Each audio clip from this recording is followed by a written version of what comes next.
បាទជំរាបសួរពុកម៉ែបងប្អូនថ្ងៃនេះមិនមែនជាថ្ងៃប្រម៉ូសិនទេណាបងប្អូនស្រាប់ឲ្យតាន់ថ្ងៃនេះគឺជាថ្ងៃលក់លៀងឃ្លាំងជូនបងប្អូនប្រើប្រាស់តែម្ដងហើយសិតតែជាប្រភេទកាមេរ៉ា brand Lavita បាទជាប្រភេទកាមេរ៉ាដែលមានគុណភាពណាបាទដូចជាកាមេរ៉ាដំបូងនេះជាប្រភេទកាមេរ៉ាប្រើ SIM ប្រើ solar ដែលមាន lens 3ហើយ solar របស់វាគឺមានអំពូលស្រាប់គឺទំហំ450វ៉ាត់ណានឹងអាចបំភ្លឺពេញ12ម៉ោងពេលយប់ហើយកាមេរ៉ានេះងាយស្រួលដំឡើងងាយស្រួលប្រើប្រាស់ដែលតម្លៃពេញរបស់វា$120ថ្ងៃនេះបងប្អូនស្ដាប់ឲ្យទាន់គឺលក់ត្រឹមតែ$80ប៉ុណ្ណោះបាទបងប្អូនហើយសម្រាប់កាមេរ៉ាបន្ទាប់នេះជាប្រភេទកាមេរ៉ាប្រើ SIM ប្រើភ្លើងរត់ណាដែលវាប្រើ App Cam High Pro ដែលតម្លៃពេញរបស់វាគឺតម្លៃ$75ថ្ងៃនេះយើងលក់តែ$50ទេបងប្អូនហើយមាន lens 2បាទហើយសម្រាប់កាមេរ៉ានេះជាប្រភេទកាមេរ៉ាប្រើ SIM ប្រើ solar បាទប្រើ SIM ប្រើ solar ដែលវាមាន lens zoom in zoom out ណាបាទមាន lens zoom in zoom out ហើយមានមុខ3បាទមាន lens 3ដែលតម្លៃពេញរបស់វាគឺ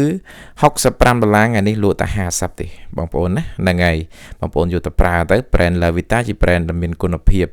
បាទដែលជាប្រភេទកាមេរ៉ាដែលងាយស្រួលដំឡើងណាយើងមានរបៀបដំឡើងឲ្យបងប្អូនអត់ពិបាកដំឡើងទេបាទងាយហើយសម្រាប់កាមេរ៉ានេះគឺជាប្រភេទកាមេរ៉ាប្រើ solar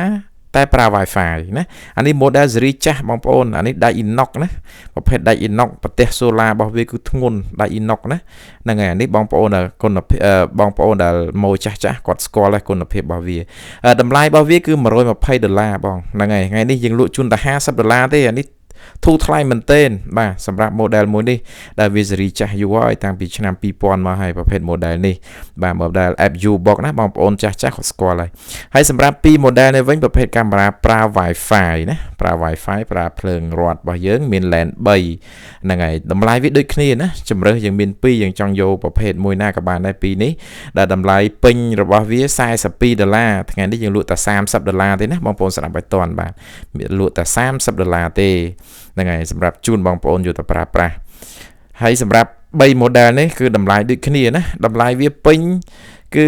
$20ថ្ងៃនេះយើងលក់តែ$10ទេណាបងប្អូនយកទៅប្រើទៅវាមានប្រភេទអំពូលប្រភេទអាកាហូមនិងប្រភេទអង្តែន3ហើយប្រភេទអំពូលនេះយើងអាចកាច់បានទៀតបងហ្នឹងហើយងាយសម្រាប់ការដំឡើងប្រើងាយប្រភេទនេះយើងមាន Wi-Fi នៅផ្ទះស្រាប់ងាយស្រួលប្រើបំផុតបាទ